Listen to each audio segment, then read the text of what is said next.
Hello, j'espère que tu vas bien. Moi, ça va. En tout cas, ça va bien de mon côté et je viens parce que je voulais aborder avec toi une réflexion sur, la manière dont tu abordes les épreuves, qui t'arrivent. Quelle est l'attitude ou le mindset dans lequel tu te trouves quand tu es face à tes épreuves? Et cette question-là, je la trouve intéressante parce que beaucoup de gens traversent des moments, enfin des situations difficiles ou des épreuves qui leur arrivent. Il y a 2 possibilités, soit tu le subis ou tu le combats. Quand je dis tu le combats, dans le sens tu fais tout pour t'en sortir et tu en tires profit de la situation. La seule différence entre toi qui subis une épreuve et celle qui décide de la combattre, c'est que l'autre a un mindset, mentalité, heu, comment on appelle ça? Une mentalité adaptée pour, combattre, enfin pour justement, s'en sortir de ces épreuves et une autre décide tout simplement de se laisser aller ou entre autres de subir ces épreuves. Donc, tu as très bien compris que la question ici, le sujet ici est le mental dans les épreuves.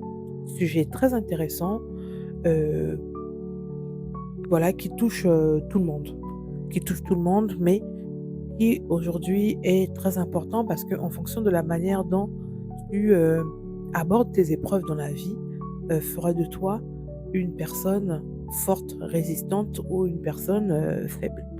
Alors que nous nous battons pour être des personnes fortes et s'en sortir. Le mental. Le mental ici, c'est donc l'ensemble de nos pensées, de nos pensées, de nos croyances et de nos représentations, la manière dont nous représentons les choses. Ça, c'est notre mental. Dans une épreuve, il joue un rôle central. Soit il peut être un allié ou un adversaire.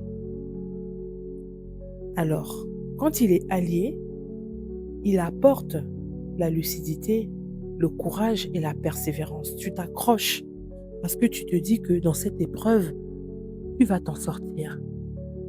Et là, ça devient une force, ton mental. Et bien, quand ton mental n'est pas au beau fixe, il devient un adversaire. Dans ce cas, il génère la peur, le découragement et tu te mets à ruminer. Mais le fait de ruminer t'empêche de voir la surface, t'empêche d'aller prendre l'air. Dans cette situation-là, tu te noies. Et quand tu te noies bien profond. Franchement, j'encourage vraiment chaque personne à se remettre en question ou à se demander dans quelle position, de quel côté se trouve son mental. Est-ce que son mental se trouve du côté de la force ou son mental se trouve du côté de la défaite? On va parler justement de plusieurs points concernant le mental.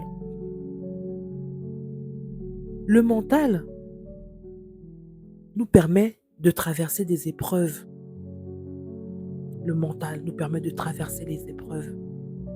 Les épreuves, ce sont donc des faits qui nous arrivent, enfin, c'est la réalité en fait, des choses qui nous arrivent, qui peuvent venir perturber notre marche tranquille.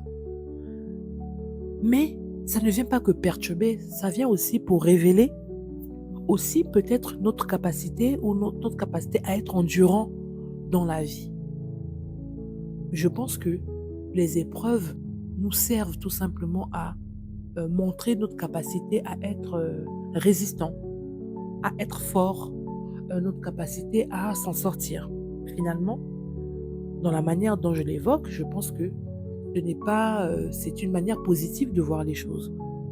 Mais quand on dit que oui, ça m'arrive et on se morfond, etc., là, on se trouve tout de suite dans une situation de défaitisme parce qu'on se dit, que, ouh là là, les épreuves nous arrivent, j'ai peur, j'ai pas envie que ça m'arrive parce qu'on se dit en prenant toutes les précautions nécessaires, des fois même en prenant les précautions nécessaires, il nous arrive des pépins parce que nous ne sommes pas maîtres de tout. Mais nous devons tout simplement accepter les épreuves qui nous arrivent. Quand on accepte, on vit mieux les choses. Et à ce moment-là, on se retrouve dans la partie combattant. Quand on accepte les épreuves, on accepte et on réfléchit. Comment est-ce que je vais faire pour m'en sortir? Comment est-ce que je vais faire pour surpasser ce qui m'arrive? Donc, comme je disais, les épreuves, ce sont donc des faits. Ça peut être pas une perte, ça peut être une souffrance, ça peut être une maladie, ça peut être un échec, ça peut être tout ce que vous voulez. Mais l'expérience dépend surtout du regard mental que nous posons dessus. Si ton mental s'accroche à pourquoi moi, alors il s'enferme, tu t'enfermes en fait. Mais s'il s'ouvre sur la manière dont tu vas faire pour traverser cette situation, alors ça devient une force. Sinon, l'épreuve en elle-même, c'est un fait. Mais c'est la signification que ton mental donne à ton épreuve qui change tout, finalement. Ton mental devient un danger dans ton épreuve lorsque tu commences à ruminer, à avoir, à penser l'épreuve comme étant un problème sans fin. Ça devient un danger lorsque tu commences à t'imaginer le pire avant même qu'il arrive. Lorsque tu te mets dans l'attitude de « Ah oui, ça m'arrive, etc. Comment je vais faire pour m'en sortir ?» Tout ça, tu te mets à paniquer et tu te mets à réfléchir au pire. Là, ton mental devient un danger. Ou quand tu commences à t'auto-saboter, à t'auto-critiquer, que tu es faible, que tu ne vas pas t'en sortir et que tu ne sais pas comment et que tu n'as pas suffisamment de force pour y arriver. Alors que des fois, l'épreuve arrive parce qu'elle sait que tu as la capacité nécessaire à t'en sortir parce que la force est en toi. La force qui est en toi, c'est ton mental. Une fois de plus, on revient sur la question du mental. Ton mental devient un danger dans ton épreuve lorsque tu refuses d'accepter ce qui est, ce qui t'arrive. Et tu commences à réfléchir à comment est-ce que la chose pourrait t'arriver de manière différente. Alors que non, commence à l'accepter telle qu'elle est venue. Ça te permettra déjà d'avoir un premier pas au-dessus de ton épreuve. Donc, tous ces mécanismes que tu mets en place, des mécanismes de panique que tu mets en place autour de ton épreuve, ne t'aident pas. Au contraire, ça t'épuise moralement, ça t'épuise physiquement. Et au lieu que ça t'aide à trouver des solutions, au contraire, ça amplifie encore la souffrance, ça amplifie encore la durée dans laquelle ton épreuve va, le temps dans lequel tu vas rester dans ton épreuve. Ça vient amplifier au lieu de réfléchir. Des fois, en réfléchissant, tu vas trouver des stratagèmes qui vont t'aider à moins durer dans ta situation. Ça, c'est quelque chose sur lequel tu dois faire l'introspection lorsque l'épreuve t'arrive. Tu choisis quoi? D'en faire une force ou d'en faire une faiblesse, ton mental. Maintenant, si nous regardons de l'autre côté où tu fais de ton mental une force, franchement, alors, à ce moment-là, ton mental devient une source, une ressource, excusez-moi, lorsqu'il est discipliné et orienté. Donc, l'épreuve t'arrive. Ok, qu'est-ce que je fais? Comment est-ce que je réfléchis? Comment est-ce que j'aborde le sujet? Qu'est-ce que je dois faire? À ce moment-là, tu commences à planifier. Comment est-ce que tu vas faire pour t'en sortir? Du coup, tu commences à composer avec. Et en composant avec, tu commences à mettre en place des mécanismes de réflexion pour surpasser. Et quand tu es dans ce mécanisme-là, dans cette atmosphère-là, eh bien, tu te mets déjà au-dessus de ce qui t'arrive. Quand ton mental devient une force, ben, ça te pousse Ça te ça t'éclaire, en fait, et ton mental commence à faire la séparation entre ce qui est de ton ressort et ce qui n'est pas de ton ressort et ce qui n'est pas. Et ce qui fait, il commence à séparer. Est-ce que cette épreuve qui m'arrive, j'ai la capacité de le vaincre ou pas? Est-ce que ça dépend de moi ou pas? Est-ce que ça, c'est moi qui l'ai provoqué ou pas? Je ne sais pas si tu vois ce que je veux dire. Et à ce moment-là, tu commences à te concentrer sur les petites choses que tu peux faire pour commencer à, à t'en sortir. Au lieu de commencer à voir la grandeur du problème, tu commences à le voir comme étant une étape que tu franchis chaque jour pour à chaque instant pour t'en sortir. Là, du coup, tu deviens focus. Et quand tu deviens focus, tu commences à transformer tes pensées par j'y arriverai. Du coup, là, tu as une attitude de reprogrammation. Tu commences à reprogrammer la stratégie à mettre en place pour t'en sortir. Une fois que tu as commencé à reprogrammer les choses, tu te rends compte que finalement, ton épreuve prend tout son sens et qu'au final, lorsque ça arrive, ce n'est pas forcément une situation qui te vient parce que tu l'auras mérité, mais tu commences à le considérer comme étant une occasion pour te permettre de grandir. Et quand tu es dans cette atmosphère-là,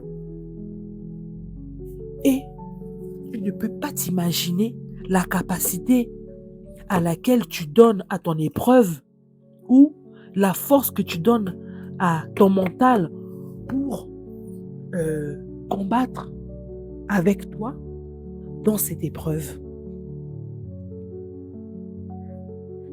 Dans certaines traditions bouddhistes, orientales, etc., notamment plutôt dans le bouddhisme, ils disent qu'en fait que l'épreuve te permet tout simplement d'aller au-delà de ton mental. Ton épreuve te pousse en fait d'aller au-delà. Ça te pousse en fait à t'élever. Ça te pousse en fait à commencer à le voir depuis un certain niveau. Et du coup, quand tu es dans cette attitude-là, tu vois ton épreuve toute petite. C'est-à-dire tu le réduis, tu le minimises. Dans ce moment-là, franchement, tu commences à le vaincre. Tu commences à le vaincre. Lorsque tu es dans cette attitude-là, ton mental commence à atteindre certaines sphères que ta conscience ne pensait pas arriver. Tu commences à te connecter aux situations, à ce qui arrive et à commencer à faire une introspection en toi. Pour donner un exemple aujourd'hui, quand je dis quitte à commencer à conscientiser l'épreuve.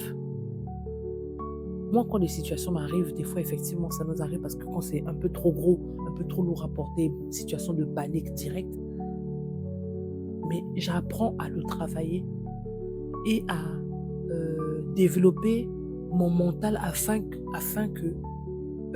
je commence à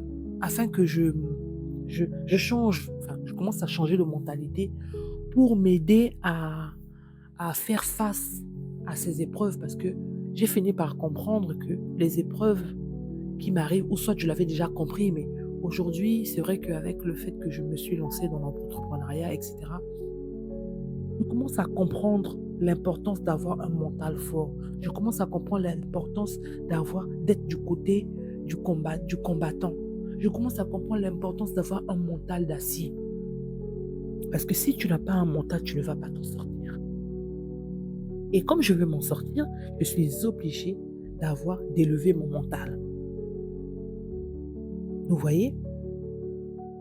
Et quand tu arrives dans cette situation-là, tu commences à observer tes pensées sans forcément euh, à commencer à réfléchir, tu commences à discipliner. Ok, ça m'est arrivé. Qu'est-ce que je peux faire? Qu'est-ce que je suis en mesure de faire? Et ça te permet aussi, dans cette situation-là, d'accueillir la douleur qu'accompagne ton épreuve comme étant une expérience transitoire parce que les épreuves ne durent pas. Les épreuves ne sont là que pour un temps, mais ça ne dure pas. Dans cette situation-là, ce n'est pas ton mental qui sauve, mais c'est le silence qui est à l'intérieur qui naît quand tu cesses de lutter contre ce qui est. Tu cesses de lutter contre ton épreuve et que tu commences à intérioriser et à conscientiser, c'est-à-dire à commencer à réfléchir dans- à, à- à- à- à comment l'épreuve va t'aider à être une personne différente ou à grandir, et bien là, ce n'est plus ton mental qui intervient. C'est en toi, ce qui est à l'intérieur de toi. Et ça, c'est extrêmement important. Ça, c'est extrêmement important. Ton mental dans les épreuves est une arme à double tranchant. Il peut être soit un tyran, soit alourdir ta douleur. C'est à toi de choisir. Mais pour dompter tes épreuves, tu dois utiliser ton mental par la discipline, par la lucidité, par l'élévation. Et ton mental, quand ton mental est apaisé, il s'efface. C'est-à-dire que tes problèmes s'effacent pour laisser place à une dimension plus profonde. À ce moment-là, tu commences à avoir une paix intérieure. Et cette paix intérieure-là n'atteint pas que ton cœur, il commence à atteindre tes pensées. Et quand tu arrives à ce niveau de paix intérieure, tu commences à disséquer chaque élément qui impacteront la manière dont tu vas régler tes épreuves. Et quand tu commences à les disséquer, tu commences à régler étape par étape, et commencer à retirer chaque chose autour de cette épreuve-là jusqu'à venir toucher le noyau de ton épreuve et ensuite ton épreuve passe. Parce que tu as commencé par accepter. Commence par accepter ce qui t'arrive. Commence à réfléchir, à te positionner de quel côté ton mental va être, va te servir. Et à ce moment-là, tu vas te rendre compte que dans cette situation, tu ne sortiras que vainqueur parce que tu as pris les bonnes décisions et que tu as eu la bonne attitude. Ne panique pas. N'aie pas peur. Rentre en toi. Va puiser toutes les forces nécessaires qu'il y a en toi, toutes les ressources qui ont fait de toi ce que tu es à ce jour. Et commence à identifier chaque élément qui entoure ton épreuve et commence à les combattre un à un. Tu ne vas pas les combattre dans la panique, tu vas les combattre dans la force, tu vas les combattre dans la réflexion, tu vas les combattre dans la pensée et tu vas les combattre dans le calme. Évite les mouvements de panique, évite de paniquer. Je voulais en fait accompagner de ça un mantra que je pense que ça pourrait peut-être t'aider. L'épreuve, quand elle surgit, elle frappe sans prévenir. Personne n'est prévenu. À ce moment-là, tu sens que ton cœur se serre. Ton corps ploie et le mental s'agite. Il fabrique 1000 pensées, 1000 scénarios. Pourquoi moi? Et si tout s'effondrait, je n'y arriverais pas. Alors, la souffrance double car la douleur réelle s'ajoute à la douleur créée par nos pensées. Mais ton mental, pourtant si bruyant, n'est pas un ennemi. C'est un outil. Comme une lame, il peut blesser ou protéger. Ton mental dirigé avec sagesse, il devient une lumière dans la nuit. Il nous apprend à regarder l'épreuve autrement, non comme une fin, mais comme un passage. Alors dans le silence intérieur, ton mental cesse de tourner en rond. Les pensées perdent leur pouvoir et dans ce vide, une autre force apparaît. celle du souffle qui te ramène à l'instant, celle de la présence qui ne demande rien, celle de la paix qui demeure, même au cœur du tumulte. Alors, l'épreuve ne disparaît pas, mais elle se transforme. Elle cesse d'être une prison pour devenir un chemin. Un chemin vers plus de clarté, vers plus de courage, vers plus d'être. Tu commences à voir tes épreuves comme une manière à toi d'exister. L'épreuve arrive parce que je suis. L'épreuve arrive parce que j'existe. L'épreuve arrive parce que je suis courageux. L'épreuve arrive parce que j'ai une force à l'intérieur de moi qui me permet de la surpasser. Vraiment, je trouve ce sujet très intéressant et je trouvais ça intéressant d'échanger ça avec toi pour te faire comprendre que tu dois changer de mentalité. Tu dois utiliser ton mental comme ton allié et non comme ton adversaire. Parce que dans ta mentalité, tu as cette capacité à te surpasser. Tu as cette force intérieure en toi que tu minimises. Arrête de minimiser la force qui est à l'intérieur de toi. Laisse-la juste surgir. Mais pour faire surgir cette force-là, il faut apprendre à te taire. Il faut apprendre à te calmer. Il faut apprendre à respirer. Il faut apprendre à souffler. Parce que l'épreuve, quand elle arrive, elle est normale. Ça te permet d'exister. S'il n'y avait pas d'épreuve, on ne serait même pas humain. L'épreuve est remplie de ça. La vie est remplie de toutes ces choses-là. Commence seulement à les accepter. Et quand tu les acceptes déjà, ça te permet de les minimiser. Et quand tu les minimises, tu commences à trouver des solutions pour aller les combattre et t'en sortir. Prends ta mentalité comme étant un allié. Mais pour ça, il faut que tu puisses savoir l'utiliser à bon escient. Utilise-le comme ton allié et non comme ton ennemi. En tout cas, sujet du jour, bonjour. C'était ça que je voulais partager avec vous aujourd'hui. N'oubliez pas, vous êtes votre propre force. En tout cas, excellente soirée, excellente journée, peu importe l'heure à laquelle vous me suivez. Je suis contente, justement, heureuse de partager ce genre de sujet avec vous. Si vous voulez qu'on développe encore un peu plus, on approfondisse le sujet, n'hésitez pas à répondre en commentaire. Et si vous avez d'autres sujets que vous voulez que nous approfondissions, je me ferai un plaisir d'échanger avec vous. En tout cas, n'hésitez pas, abonnez-vous sur la chaîne et vous serez tenu au courant d'autres contenus qui seront tournés sur ce podcast. En tout cas, sur ce, salutations à vous et je vous dis à très bientôt pour un prochain numéro. En tout cas, ciao.